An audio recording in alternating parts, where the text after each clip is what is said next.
Welcome to Built for This, the podcast where purpose meets performance. Hosted by business strategist and human behavior specialist Carly Pepin, this show dives into the real stories behind high-growth businesses. Let's bring life to your vision.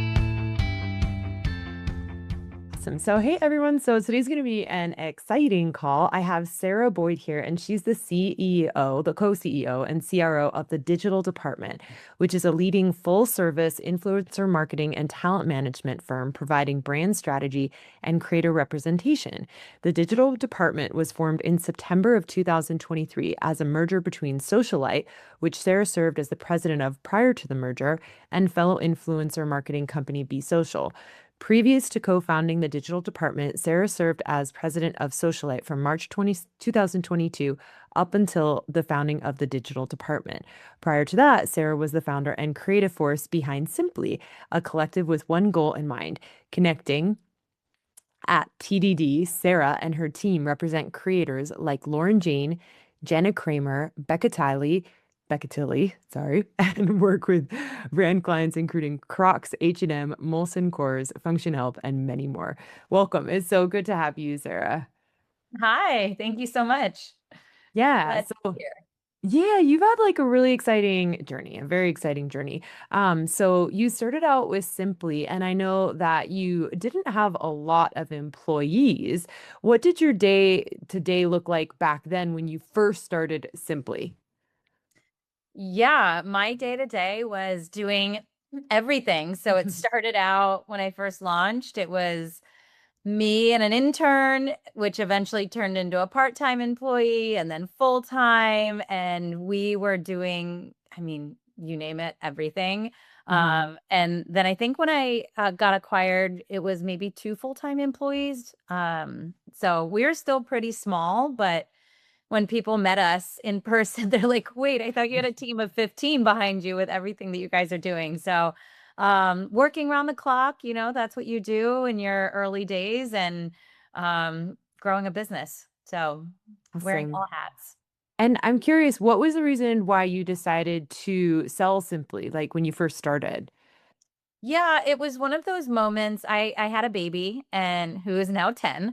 And it was on one of those walks I had with her, and I had felt it was about 5 years in, and I felt like I had pulled all the strings, used all the favors, gotten all of these huge celebrities to speak at my conference at no cost, and like did all of these things. And I was kind of tapped out with my own relationships of what I could do and the sponsors that I could bring in. And, I knew that there was more potential there. So on one of those walks with my daughter, I was like, okay, I have to sell the company to have a bigger backing behind me.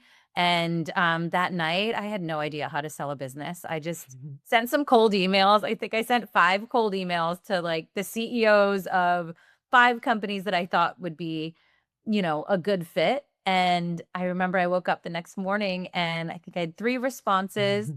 Out of those 3, they're like, great, send me, all of your, documentation and your P&Ls and all of that. And I was like, hold please, I better hire someone to help me navigate this process. And a couple of months later, I ended up getting 2 offers out of those 5 emails, and went with Socialite, and they were owned by Nylon Magazine at the time. So I thought it would help me. There would be a full sales team, more support, more people, an HR team, all of the things that I didn't have running my own business, and more brains to, you know, toss ideas around with, and not feeling like an island anymore. Yeah, and I'm imagining when Socially acquired you guys, that you actually did get a lot of that. So share a little bit more of the details of what transitioned for you and how you were even able to change your role in the company when you moved under the Socialite umbrella. Yeah, that was a difficult one for me because Simply was my identity, right? And I was like, I can't give up everything, change the name. I didn't want to change the name. I didn't want to, change too much of it. So I really kept my arms tight around it. But like I said, they were owned by Nylon Magazine at the time. So with that, Nylon was then our media partner for all of our conferences, and their sales team would help sell in sponsors for it. So that was really helpful. We got to use their, newsletter list and all of their, great contacts for everything. Um, and, have nylon editors speaking at our panels and things like that. And then on the talent side, because I also represented about 15 celebrity talent that kind of merged into the socialite roster. Um, I kept them separately, simply first. And then I was like, okay, we have to just all become one. I have to let go of the reins here a little. So all of our talent became socialite talent. And it was a lot easier because all of the other talent managers could pitch across the roster. Same on my end. And, if I'm talking to a brand, I wouldn't just pitch my talent. I had this huge roster now of traditional content creators I could pitch. But then my role did shift also. I wasn't managing a team of two. I then became, the president of Socialite, and it was a team of like 35 maybe. So, there was a lot of learnings there because as an entrepreneur, I was like on the ground doing everything to now moving into more of a leadership role. I couldn't have my hands in everything anymore. And we were just too big for me to oversee every single thing happening, every campaign. I couldn't have my eyes on everything. So that was an adjustment too, to just kind of not be so in the weeds of the business and really take a step back and think more holistically, how I can provide value to the entire company. Yeah, and I'm curious too. I want to jump back to the leadership shift for you. But even when you were picking a company to acquire, simply was I imagine one of the reasons you chose Socialite was because of Nylon. You're right; that's a great partner to have. Were there other things that you were looking for, or you found in Socialite that made them a great person to partner up with? So I had known the founder for many years, from being in the industry. So we were always close and, wanted to work with her personally, as well as, they had a great roster of talent. I thought it was really complimentary to the talent that I had. They had a West Coast office and a New York office. So I kind of ran the West Coast side of it. And then, yeah, obviously Nylon having such a big name, I thought it was going to be helpful for the conference as well, Yeah. to kind of take us to the next level. Yeah, I know you love doing the events too. When we talked in the previous call, like you were talking about how much you love the events. So I imagine they were really helpful towards the events that you love to do. Yes, Mhm. absolutely. Yeah. It's and then COVID happened, so we had to shift again. Of But it, course. it was great. It was a couple of years with Nylon partnered with us, and it helped us get really amazing speakers as well because we could leverage Nylon and, get coverage in the magazine and online and all of that. So That's definitely awesome. helped across the board. Yeah, and share a little bit about the leadership shift dynamic. So that is a big shift, where you go from two people to, I believe you said 35, which is a lot more individuals. So how long would you say it took for you to sort of step out of the day-to-day role and just start delegating? Luckily it was a longer process because I think it was a few years, and then the founder of Socialite stepped down and I took her role as president. Before that, it was only a team of like 15 maybe in LA. So it was a learning curve. I read a lot of books on leadership, and I had to kind of step into who I was as a leader and um not be a micromanager, which is Yeah. kind of how you have to be when you have a two-person company. You're involved in everything, and really trusting our employees and knowing that they're experts in what they do, and trusting that, they're going to do it correctly. And if not, that's okay because people are going to make mistakes and I'm just there to support. So that was a shift. And then when I stepped into the president role, there was a lot of late night talks with my husband, like, how do I do this? Because he's in executive leadership. So I got a lot of pointers from him on things to do and what not to do. So now it's been a few years and it's been great. And it feel like I look back to those days when I was really nervous to step into that role. And I'm like, oh, now we're a team of 75. I've got this. Oh, But, that's awesome. in the moment, it's scary. And you're like, am I worth it? Can I do this? Why me? All those things run through your head. But then I just remind myself, like, I was put here for a reason. Someone saw this in me. Someone trusted me with this. And if they believe in me, I should believe in me and just step into that role. So yeah, Yeah. it's a journey. I love that. I think that's a great example of how, individuals can remind themselves as they scale up, whether within their company or they're getting acquired or getting these new roles, that we all sort of get that imposter syndrome that comes in the beginning. But that is it's a great reminder. Like you wouldn't be there if someone didn't want you there, if someone didn't see that. So it's more just us stepping into that role and being like, okay, I'm going to do what someone else sees Yeah. now. Owning it, Yeah. finally owning it. Because for a while I was just kind of tiptoeing and I'm like, should I do this? But yeah, it's like you just have to jump in and take the lead. That's what all your employees are there looking at you for. They want the leadership and they want the guidance and the vision and, kind of running the ship in a sense. So yeah, once I kind of got my head around that piece, it's been great. And having the right support team around you too. That's awesome. I love that you had your husband to help. And I'm curious, is there any specific leadership books that stood out for you that, you could share with us? They're all on my bedside table. Yeah. I'll send it to you to put in the show notes. Awesome. Yeah, Okay, awesome. I love reading. And so if I haven't read it yet, I'm like, I want to know. I'll send them all to you. Yes, I can't remember the name off the top of my head, unfortunately. I have the worst memory, but You're good. yeah, I'll send them to you for the show notes. Cool. And then also, I know Socialite, you also sold and you sold that to Dolphin. So was that again something that you were seeking out, or was that something that more happened by chance this time? You know what? I was the president of Socialite. There is a CEO and executive team. So I don't know if they reached out to Dolphin or Dolphin reached out to them, but I was happily acceptant of it because Dolphin is such an incredible company and the leadership, Bill O'Dowd, the CEO, is one of the most incredible people I've ever met and worked for. So it's been such a blessing and happy that happened. So yeah. Yeah. And what would you say has changed in the role in your company when you guys merged with Dolphin? Yeah, so I think it really put us on the map. I think Dolphin's publicly traded, so our sister agencies are some of the best in class, in PR and marketing. So Mhm. just being aligned with all of them has been incredible, and just structure. We have a full HR team, a full accounting team, all of the systems and the processes. So we kind of I went from Simply, where there was a few of us, to Socialite, which had a lot more structure than I was used to now Dolphin being a public company. It's like legit, it's a corporate company, but doesn't feel that way in the day to day.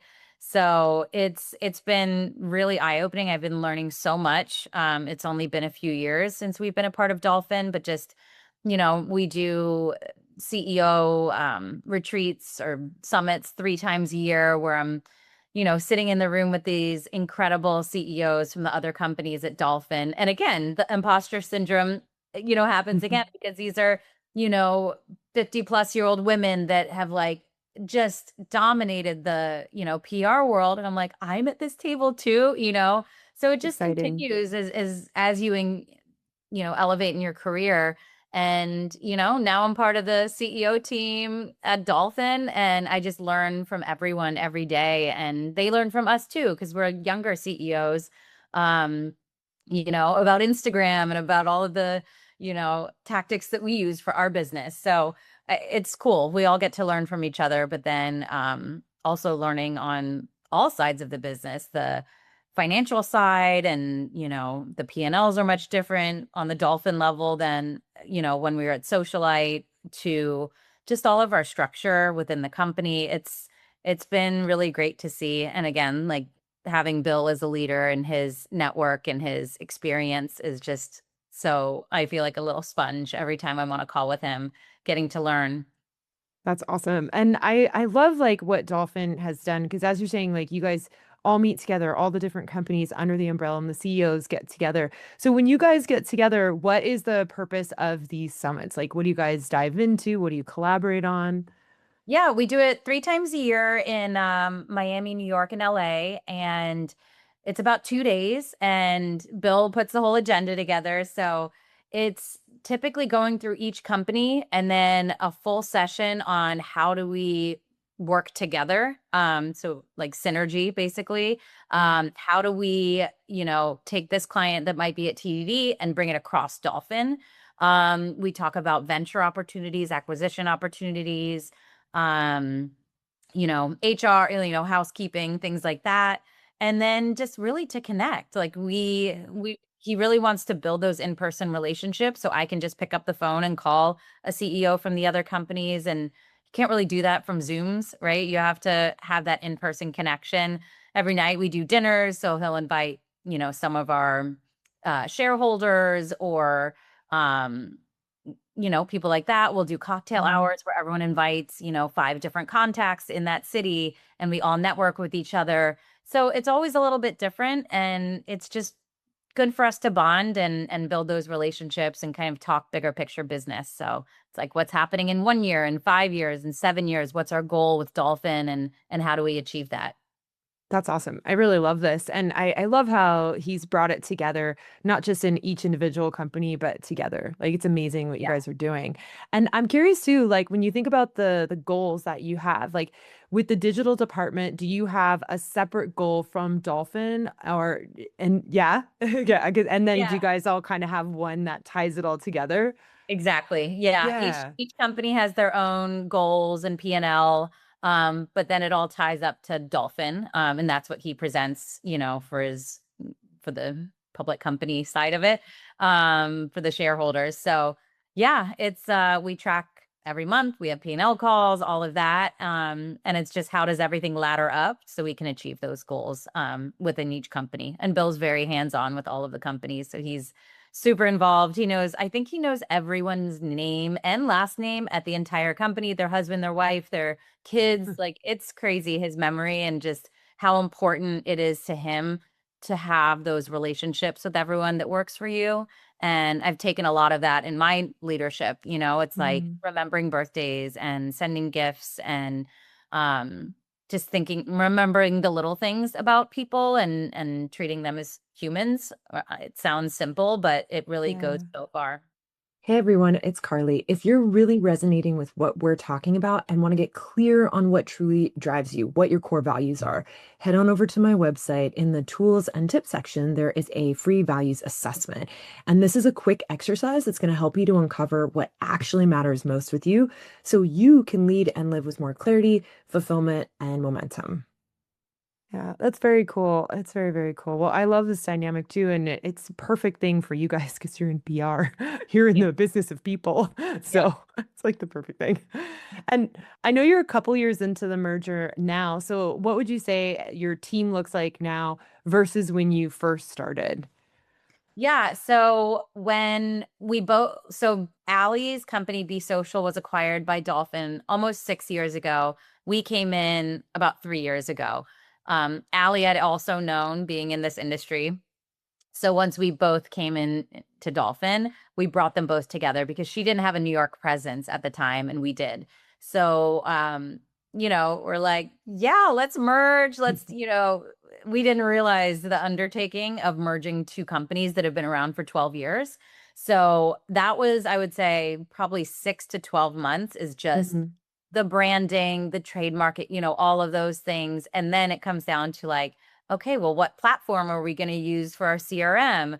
Okay, we have to transfer all of this 12 years of data into this platform versus, okay, what's our employee handbook look like? Well, we have these holidays and just all of those little things you don't think about took a while. And then also just merging the teams. So she had, her own team and Socialite had our own team.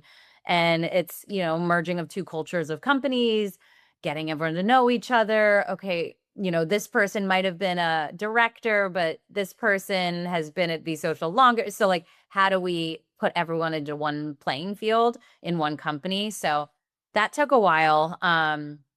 And then I would say last year was a big growth year for us. So then we hired a lot of new employees.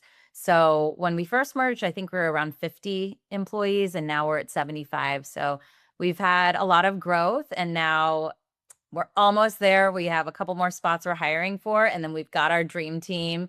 And then it's just, how do we continue to grow within this team that we already have and just build the company more?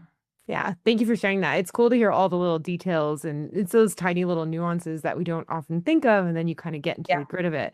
Yeah, so it's cool. And I'm curious with the culture dynamic too, because you are merging two separate cultures. How did Mhm. you guys coordinate that? How did you figure out how to combine the two? So I'm imagining that you kept some of the components of each one, but somehow married them together. Yeah, it was a lot of decisions, all of us agreeing, between the C-suite of like, okay, this is important to me. Okay, I don't care about this that much. You can make that decision there. So it was a lot of that and then the team, like bringing everyone together into one, location so everyone can actually meet each other in person and start building those relationships because be Social was a smaller team. They were in office every day together in LA. So they were like a little family. Mm. Socialite, we had people on both coasts and the team knew each other, but not as tight because it was a larger team than Be Social.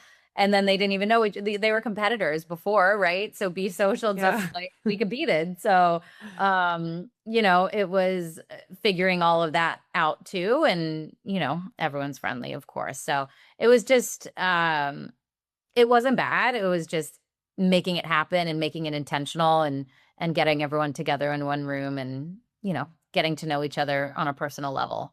Yeah, that's very cool. And I'm curious too, because I know sometimes during like the transitions, there's sometimes a lot of loss. Like, how did you guys do with employees? Did you wind up retaining most of your employees? Did you lose a bunch just because they didn't like the new culture, the new fit? I mean, we lose some no matter what, right? Mm. It's always going to happen. But it wasn't horrible. Like we were nervous, but we kept everyone really involved and like had the team part of a lot of the decision making. Yeah. Um, and it was positioned as really exciting. I think overall the team was really excited to become TDD. But I think some of the people that did leave, it was because we were too big and they were used to a smaller, more intimate company which is okay. It's not for everyone. But now our team is just diehards. They love It's TDD, awesome. and we all feel like we built it together, right? Like, when you're including the team in a lot of these decisions, like, okay, do you like the blue logo or this logo? Everyone's voting on it, and it made it fun. So everyone felt like they built the business together. Yeah, that's cool. So basically keeping them so engaged in the whole process of the merge. And so they Yeah. actually knew they were a part of the team and they were creating it together. That's Yeah. cool. We Yeah. did a lot of surveys too, like employee satisfaction surveys. We still Mhm. do them now twice a year just to make sure that we're on track in all of the different categories. And if we're not, how do we fix that so we can, make sure it's a great place to work? So, yeah, Yeah. we did those a lot, especially during the merge, just to kind of hear where everyone's frustrations may be, if they had any, and just really listen, a lot of listening. Yeah, that's great. And I'm curious too, because I know you mentioned now you feel like you're almost there. You're a few hires away from creating that dream team, right? So for Mhm. you, as you're building this company, as you're hiring all these individuals, what did it look like to actually hire people, hire the right people, ensure they're the right fit, and do it so meticulously, like that you could use those words to this day, like dream team? Yeah. Yeah. Well, that has been a lot of my job for the last year or two as the CEO. And, people pop on the interview. They're like, wait, you're interviewing me? Why?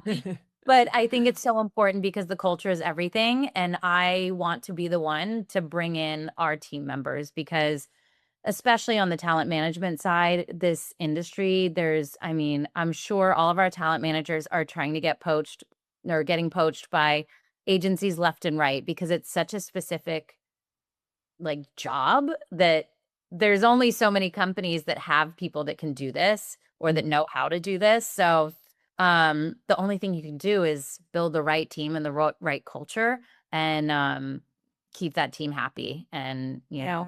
so that's why I wanted to have a really strong hand in all of the interview process and keep that allegiance to me as the CEO of the company and I want people to be here for 40 years. Like that's what Bill always says to all of us. And I say the same to our team because once you have something good, you don't want to lose people. And Yeah. that's the hardest thing to replace. Yeah, good people. That is very true. And I'm curious too, because I know that we talked a little bit about this for where you have this dynamic of like you want your employees to have this almost grit and tenacity because of what they do and because of what their job entails, which sometimes the way that it sounds, it almost sounds like they require a bit of an entrepreneurial spirit. So when you're looking for those people, like what kind of questions are you asking? What are you screening for to ensure that they're going to be able to manage those dynamics? That's exactly what I look for. I look for Yeah. entrepreneurial spirit. They need grit, they need grind. Like I want someone that's like I was in my 20s, still am, but so I ask a few pointed questions like they have to send a follow-up immediately. That's like my number one thing. If you're not following up, what are you going to do as a talent manager? But during the interview, I just have them take me through from, where they went to school, how they grew up, where they live now. Take me through all the jobs. What's your tenure there? Did you sign all the talent that you have now? How did you sign them?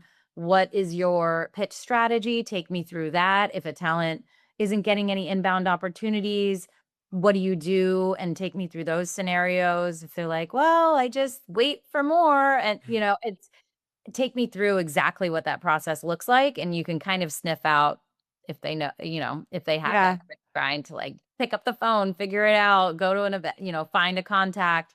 Um, so I think, and you can kind of tell in someone's personality too. Also, if they were an athlete, that's a number one indicator. If they were an athlete in college, you know they have that grit and grind. They just need Yeah. the soft skills to complement it. Um, and seeing who their network is, like the types of relationships that they have, the types Mhm. of talent they work with, what their sales are. That's a big one. Yeah. If their sales are strong, that means they probably have that grit. Yeah, that's awesome. And I'm curious too, because as they're going out to look for clients, do you guys have like a certain type of niche you look for? Is a certain type of client? Like, is there also basically rules on who you're willing to work with and who you're not willing to work with? Yeah, on the talent Mm. side, we do. So they need to be making a certain threshold in brand partnerships, because we work on commission only. So we need to make sure that we're at least at that point where they need a manager. Um, we also look for engagement rate and we look at their story views, all of their analytics, really. We look at who their brand partners were in the past year, if they're Mhm. strong brands. We look at how many brands are actually reaching out to them because that's a good indicator of brand interest. So if they're not getting any brands reaching out to them, either it's a shift in content we need to make or there just isn't interest. So it's going to be Mhm. harder for us to pitch them and sell them to a brand if no one's reaching out. Um, and then, professionalism too. So does it take them a week to respond? Like all of those things, because if we're working together, we need a teammate on their side too, because it's a lot of emails, it's a lot of back and forth, phone calls. We need them to Mhm. be professional, hit their deadlines. So it's really, that's a big piece of it as well. Their Yeah, content will be amazing, but if they're not responsive and can't hit deadlines, they're not it's going to not get gonna through. work. Yeah. Yeah. I'm curious as well because I worked in the fashion industry, but we did fashion advertising. And so you get celebrities from time to time. And some were awesome, some were incredibly challenging. Mhm. And I'm curious with that dynamic too, because I know that sometimes that happens with talent. Are those people that you guys take on, or are those people that you guys kind of say no to? Like we still did it and we just manage it. I could just manage it. It was what it Yeah. was. But sometimes I know certain companies, they don't want to take on the personalities. Well, sometimes, yeah, Yeah. you get that in the initial vetting calls, and the talent manager has the right to say, I don't want this person. Yeah. They're a nightmare to work with. So we leave that up to the talent manager. It's their roster. They have to deal with them on a day-to-day basis. And if they're rude or, whatever reason, they don't Yeah. have to sign them. So they We'll get to never force, decide. yeah, we'll never force Yeah. anyone to be Yeah. miserable. That's kind of cool because I know some people can manage it and some people are like, I don't want to touch it. Some talent managers are like, I don't care. I'll deal with it. And they, great customer service and they do it, but then some are just like, I'll find someone else. I'm good. That's great. And I'm curious too, because I know that you work alongside Ali as co-CEO. So, Mhm. how do you guys split up your responsibilities and how did you guys decide to do it that way? Yeah. So Allie is great with like the marketing and all of the, she's very creative. She is amazing in that. So she did all of our branding and she's great on TikTok doing all the social and stuff like that. So she's more like a CMO slash CEO. And I love like, how do we grow the business? What companies can I bring in? What strategic partnerships can we bring in? So I'm always looking on like, how do we grow and like build our financial backing of the Mhm. company. So I'm like CEO slash CRO and the chief revenue officer. So I'm focused more on like revenue and growth, and then she's more on the marketing side. Um, so it works out, and she hates doing my side of it, and I'm not good at the marketing side. So it works out. We both have different strengths. Yeah, it's like a perfect fit. She's Yeah. doing all the things that you hate. It's Yeah. perfect. And vice She's versa. like, Sarah, we need help on your Instagram. I'm like, I don't know. I'm a mom. Like, I don't, I, it's my travels. That's all I post about. Yeah. So, yeah, You're like, you help me do this. I don't want to do this. that's why I'm not an influencer. Yeah, that's fair. I'm not good at that either. And let me ask you too, because even that dynamic of moving the company forward, right? Like taking on that role of CRO, what are the next steps and stages for you when you look at the expansion of the digital department? Yeah. So some recent, I guess, mergers, acquisitions that we've made. Initially, it was one called Glow Lab, and they represented all skincare and dermatologist experts. Mm. So that was a niche that we were not in before. And I brought that entire team in and all of their roster. That has been an incredible partnership. So they've been with us like 3 years now. They're part of TDD. It's not Glow Lab anymore. So that was a really great one. Another one last year was an affiliate division. I think that's the future of influencer marketing is affiliate marketing. So we're offering that service now for our talent where we can do their link clicks and their collages and their whole strategy for their affiliate. Um, Looking forward, I don't know if there's going to be an acquisition this year. Probably not, unless there's just something that is too good to be true. But I think just growing that affiliate division, we've Mm. kind of gotten our base now with, bringing them in last year. And now it's really expanding on it because I think every creator should have a team helping with their affiliate unless they can do it on their own. But it's very time It's consuming. very difficult. Yeah. Yeah. Yeah. I really want to grow that. I think that's, where the brands are going and, who doesn't want ROI as a brand? So Absolutely. I'm really excited about building that. And yeah, Yeah. acquisition wise, like if we find a great solo talent manager with a roster, amazing. We can bring someone like that in, but I don't think we're doing any large acquisitions this year. Yeah, and just real quick, just so I clear this up, is with the affiliate dynamic, is that another company that you guys acquired, or is that something you're just trying to do on your own at the digital department? So we brought in a small Mhm. business and acquired them last year. Yeah. Okay. Well, that's really Mhm. cool. And Yeah. is that part of the strategy too, where when you guys think about expanding, you think, is this something we want to do ourselves? Is this something we want to acquire? Is that something you guys talk about in the CEO groups? Yeah, we talk about that and it's like, okay, do we want to bring in like we call it an acqui-hire, right? So it's like Mhm. maybe a small team of a few people, kind of like me at Simply. Or do we want to build this internally and hire for it? So I always love going the route of the acqui-hire because they have a business already. They just need the support and backing of TDD, the HR, just everything that we have in the structure. Yeah. Because a lot of them are running it was like me back in the day.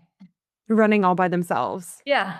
Yeah. And I guess, I mean, it makes sense as well because if you guys started it, then it's almost like you're starting something fresh and new and you have to learn and there's a learning curve. Right. Exactly. Yeah. More of a Okay. risk. Mhm. Yeah. And I'm curious as well, because as you guys get together with the other CEOs, right? Are there often similarities in what you guys are looking to acquire, move forward in? Is that something that sort of gets fine-tuned and finalized there? Is it really different sometimes? Yeah, we actually at one of our CEO gatherings, I mentioned the acqui-hire where we brought someone in and everyone's like, that's a good idea. And now all the companies are doing it. So we Awesome. pass around ideas at them and some are like, I'm doing that. Okay, that's a good idea. So we'll definitely share ideas. And that usually happens after the summit where when we're having dinner and having drinks and it's just downtime and we're just tossing ideas back and forth. But that's where the good ideas come. That's cool. That's very cool. And I know most of the offices you have are remote right now, right? Like mostly it's remote. And I think it was LA, New York, and Miami. And am I missing anything? Yeah, we have offices in those cities. LA Yes. does go in a few days a month, but the other cities do not, at Yeah. least on the TBD side. So yeah, we're fully remote, I would say. And how do you guys maintain the culture, that connection when you're not actually working together in the office? I know. So we Mm. have a culture committee at TDD. So we just did our Q2 event. It was Traders, the show Traders. I don't think I've seen that one. What is that Okay. about? It's like we did it on Zoom, but this company came in and did it. So a few people are traders and you have to figure out who it is. Mhm. So I don't know. It's about all the Oh, team I think members I were know what you're freaking out. talking about. Yeah, yeah, yeah, Okay. yeah, yeah, yeah. So Okay, we okay. did like we'll do things like that every quarter with the whole team and people we loved it. We have a book club. We do coffee chats every month where it's like everyone puts their hot takes in and we chat. We do monthly stand-up meetings where everyone gets to present what's going on in their division. We do lots of Zooms. We do holiday parties where we fly in to each coast, all of our team members. We do a talent manager summit where Mhm. everyone flies into LA once a year. So like everyone does get to meet in person at some point in the year. And then in between, we have all these like culture building virtual events. And then in each city, so we have New York, LA, Miami is our three largest. So every Mhm. quarter we'll do like an in-person gathering. So last Friday we did paddleball and lunch and, a full day and invited some clients and some talent and just had a day together. So we get to see each other in person in small groups and then Mhm. together in large groups and then on Zoom for the rest of it. Yeah, that's very cool. And I'm curious too, because I love this dynamic where you're not just doing it for the employees, but you're also bringing in clients. So, what was the strategy to be bringing in clients to some of these events where basically you're nurturing the culture? Yeah, sometimes there's Mhm. crossover. Usually it's just our team, but I was like, you know what? Let's bring it and get it. It's a good conversation, right? So there's clients that are like, I want to meet talent, I want to meet TDD in person, but then the talent are excited because they meet, the people that are paying their bills every month and booking them for campaigns. And then the talent get to meet the managers. So it's just nice to again be in person and have that connection and when that name comes through your email, you actually know the person and more likely to respond and have that conversation. So, yeah, this is the first time we mixed it all, but I think the team really liked it. It was fun. Yeah, I love that idea too, because you're right. It's like even that talent, if they're only dealing with their manager, they're not understanding the rest of the team. They don't know who they're talking to. And the Yeah. same with the rest of the team, where they're actually just getting to really understand who they're working for and connect with them as an individual instead of just this number. I Yeah. love that. Exactly. Yeah. Yeah.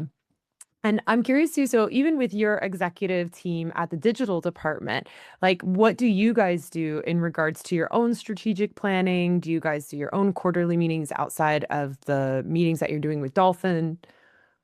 We do, yeah, we have our own Mhm. meetings depending on the different divisions because we have I think maybe 8 people on our executive team.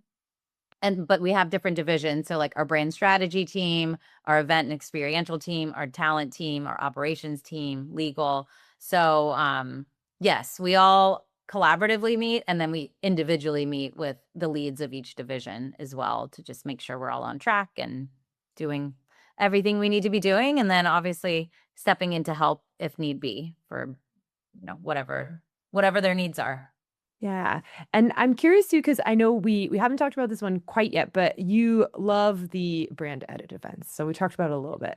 I would love for you to share more about it and what made you like come up with it, create it, and what they are. Yeah. So they were created during COVID. It started with like a mailer and then it expanded into this showroom, I guess you could call Mhm. it. It's a 2-day showroom. We align with cultural events. So coming up, we have the LA one surrounding festival season. We have Nashville during CMA Fest. We have New York Fashion Week, and then 2 during holiday season, one in New York and one in LA. And it's a 2-day event. We get these gorgeous venues, and then brands come in as a sponsor, and we build out this beautiful production. It could be, one we had, it was like a jewelry brand and they were doing ear piercings and all the influencers got their ears pierced and, you know, every setup is always different. Mary Ruth did it last year and it was a supplement brand and they made like a smoothie bar with all of their supplements in it. And over those 2 days as a brand, you get one-on-one appointments with 150 creators. So, it's a great like bang for your buck if you're a brand, because if you're doing your own event, it is going to cost you 5x what it would cost to do a Yeah. brand edit. And you're inviting and you're doing the recap reports and you're doing the production. Like for brand edit, you literally just show up and everything is taken care of. You have all your appointments, you meet everyone over the 2 days and lots of UGC content. And again, back to that in person, building those relationships. And the talent love it because they're meeting the people behind the brand. Brands love it. Yeah. They have that, one-on-one connection with all of these creators. And then they leave and there's thousands of pieces of content. It's beautiful. So all the creators are just going nuts, taking photos and videos, and it's amazing. So I love attending those. And for a brand, even like, newly launched brands, it's a great opportunity for them to just get their foot in the door of influencer marketing. Hey everyone, it's Carly. So, if this conversation is really hitting home and you want to get a real snapshot of what's working and what's not in your business, head on over to my website in the tools and tips section and you can have the business performance health check. In just about 15 minutes, you're going to see where the friction is and where your next growth opportunity lies within your company. Yeah, I think it's an amazing idea. It's fun. One of my friends, he has franchise, like food franchise, but he has over 100 locations and he shows up and still is the person who's actively engaging with everyone at events like that because he Yeah. just gets so much out of it. Like Yeah. like you said, there's so much content. He's meeting so many people. He's making so many like collaborations. It's pretty amazing. Hmm. Yeah. Yep. And how often would you say that you even have brands do that or suggest they do that? Well, we have, I think 5 happening this year. But usually when brands do it once, they're like, sign me up for the rest of the year because it's always in different cities, it's different influencers. So you could just continue building your network and relationships if you just continue to go to all of them. So, yeah, they're they're great. The brands love it. Yeah, that's very cool. And I'm curious a little bit more about the affiliate programs as well. So when you think about the affiliate programs, just so people understand a little bit more what that is, I know, like one of them is LTK and like what else does affiliate look like when you're working in PR and social media? Yeah, so there's a lot. I would say LTK, Shop My, Amazon are the 3 that we use the most. Hmm. Um, but from a PR standpoint, I mean, every pitch now has to have an affiliate platform because even the magazines and online outlets, as well as creators, they won't share it unless there's a link where they're making commission on it. Yeah. And it's just the new world. So on our team, we can work with brands to actually get them set up on affiliate platforms so they can partake in, if their PR team is like, no press wants to feature you because you don't have affiliate set up, we can help them get set up, promo codes, all of that. And then on the flip side with talent too. So they may have their platform set up, but they're not utilizing it to the best of their ability. There's all Mhm. these tricks and, secrets that we have to help them grow their revenue. Um, whether it's time, for them to save time because it is time consuming, doing a broadcast channel, doing creator connections and Amazon. There's all these little tricks that we can Yeah. do to help get them more revenue. So we usually pay for ourselves times 3 at least. Which is Um, awesome.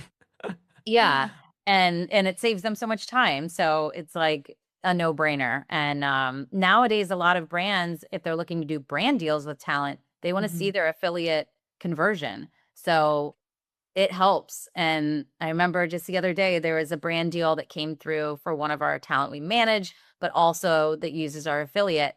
And she tripled the brand deal because of her affiliate analytics. Oh, wow, that's amazing. Yeah, so the flat fee went up 3 times Yeah.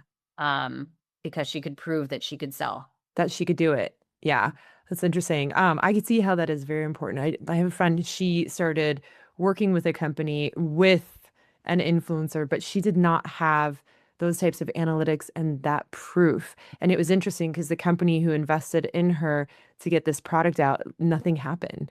Like they launched a product and there was nothing. So I could see the analytics are very important for brands to be able to trust someone to take something and launch it. 100%. Yeah. And talking about the brands, because I know that, you have functional health, you have Crocs, so that's very different than perhaps an influencer. When did you start working with brands? Did you do it at the beginning of your journey, or was it something that came later? So Socialite always worked with brands. So did Be Social. Be Social worked with them more on the organic side, meaning like brands would hire Be Social to do a big gifting that goes out to influencers and then track who posts about it or things like that. That's what we call organic. Hmm. And then the Socialite side, we did paid. So brands would hire us and say, here's our budget, here's what we want. And then we would go cast creators that fit within what they were looking for. So once we merged, we now offer both. So we usually do a hybrid approach where some are gifted and organic, some are paid. We do amplification behind it because algorithm nowadays, it's hard to get that organic reach without the paid behind it. Um, and really do a full cohesive strategy for brands to kind of layer in all different components. We can do micro and nano, Hmm. everything. So, and they don't have to be on our roster. We have a network of tens of thousands of creators we work with. Well, that's cool. And I'm curious too, because even with this, like the brands, is it different managing the brands than it is an influencer, or there's significant amount of similarities? Very different. I mean, an Yeah. influencer, you are their right arm. So it's constant communication, text, you're their manager, you're their best friend, you're their therapist, it's a very tight relationship with the manager and the talent. Mhm. On the brand side, it's more professional, I would say. It's like, here's your Yeah. report. We are the extended arm of their marketing team and we're in their Slacks and we're very hands-on, but it's just talent. They don't a lot of them don't have that professional experience. It's a Yeah. lot of text messages and, not that like corporate way of working. So in that sense, yeah, it's very Mhm. different. Yeah. That's cool. And when you guys think of working with brands, like, do you have a certain type of brand you work with, or is it again just you're willing to approach people that inspire you? Yeah, on the brand Mhm. side, I mean, I'd say most of our clients are in fashion, beauty, lifestyle, CPG. Um, there's some outliers sometimes that will come in, but we never want to take someone on that we don't feel like we can get the results that they're looking for. So, you know, sometimes brands where it's like you have to Mhm. go through this 10-step click funnel or things like that, just sometimes we don't want to give them a report that's not the best. So, we have turned down some people, but we know our sweet spot and where we can really hit our stride, Mhm. which is in those categories I mentioned. And I'm curious too, when you do the analytics of them before you take on a client, like what does that look like? What are you analyzing on the brand side to ensure that they have what you need, they're going to be able to move forward, you're kind of that right fit? Yeah, well, we have a lot of questions we ask from the beginning, and we just assess that. So if they're like, here's our budget and we want 1 million impressions and we want a macro creator and we have $10,000, like that's not going to work. So, we just have to be realistic with the expectations. And sometimes we're just like, we're not going to say yes just to win the business, because this is not achievable with, unless you could go with Yeah. like an AI bot or something and maybe they can do it. But we're real people, we're hands-on, we're white glove service. And so yeah, we look at what their KPIs are and Mhm. what they're looking to achieve out of this partnership. And if we feel we can do that, then we'll take them Yeah. on. Then you go for it. But yeah.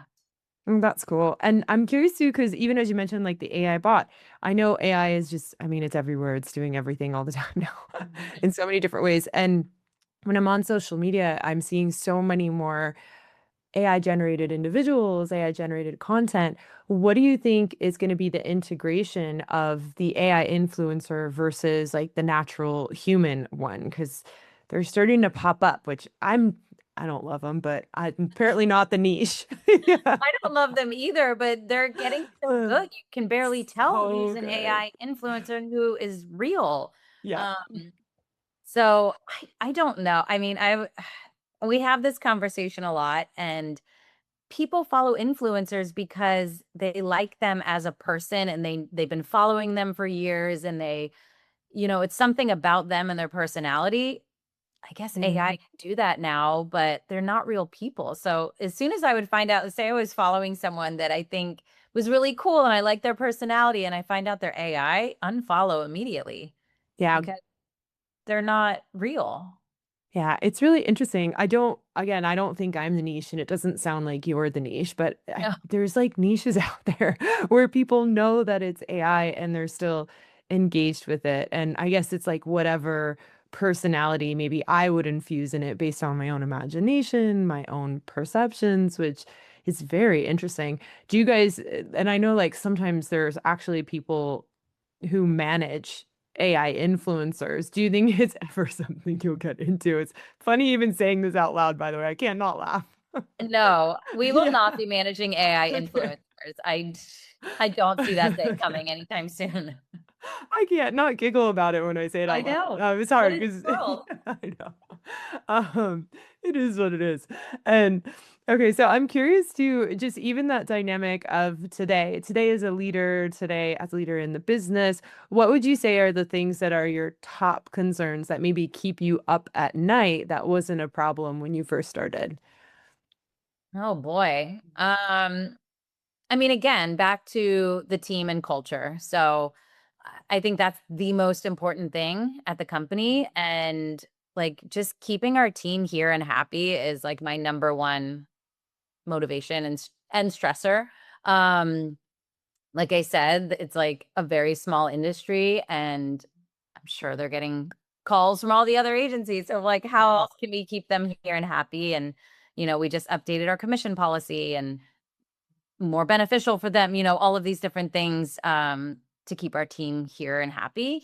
Um, and then just continuing to be innovative, right? Like if we stayed stuck in where we were 10 years ago, before stories, before TikTok, before all of these different things, we would not be in business anymore. So it's like, how do we continue to stay on the pulse, have strong relationships with all the platforms and all the agencies and the talent, and just understanding, how we can continue to pivot and, you know, be at the forefront of change and not behind it.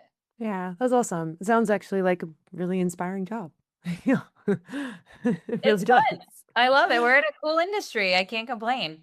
Yeah. Thank you so much for coming today. I feel like we have so much information. We got so much cool stuff. I feel like we got to learn so much. And if someone is looking to find out more about the company, about you, where do they go?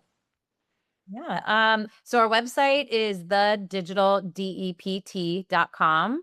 My Instagram, which I already told you is not the best, but you can follow my travels.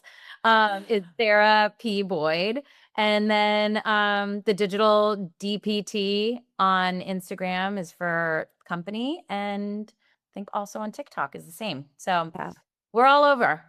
that's awesome. I'll put those in the show notes too. It's funny because you talk about your Instagram. My sister, her comment on the Instagram is more pictures of my kids than you care to see. Yeah, exactly. Same.